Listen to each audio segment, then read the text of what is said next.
the biggest news that has taken place in boxing, in my opinion, over the last week or so, is the announcement that Xander Zayas is going to be putting his WBO and WBA titles on the line. And who's he stepping in the ring with?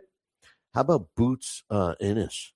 I love this. I love this because this is exactly what we want to see. It's taking place on June 27th. And here's the thing. I've publicly have said, I honestly feel that Boots, I think he's an extremely talented fighter. Don't get me wrong. I think he's an extremely talented fighter.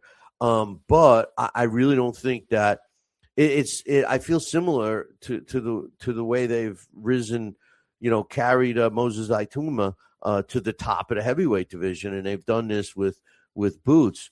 I think by him fighting Zayas, if he blows out Zayas the way he's been blowing out these other opponents that, in my opinion, shouldn't even be in the ring with him, then I'm going to be impressed.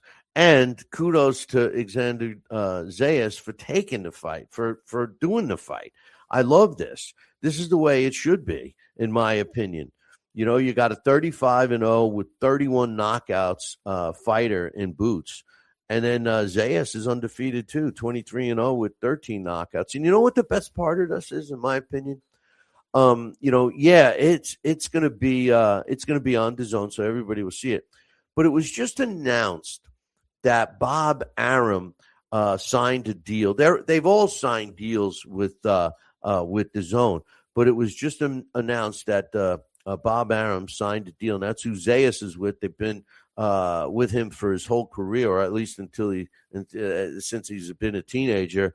And they signed a deal with DAZN. Next thing you know, Matchroom says, yeah, Boots will fight him. I like that. I think that that's the way it should be. Young fighters fighting each other.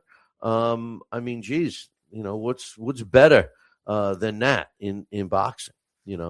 So Zayas and Boots, yeah, I'm gonna be loving this when they get it. And where's it going to be taking place? It's going to be taking place in Brooklyn, and in New York. It's hard to do fights in New York as a promoter. It really is. It cost them a lot of money, and several years back, the commission, the New York State Commission would pay for the medicals, which they require the hardest, most strict medical requirements in the sport. Between them and Nevada and New Jersey, I think those are the three toughest ones. But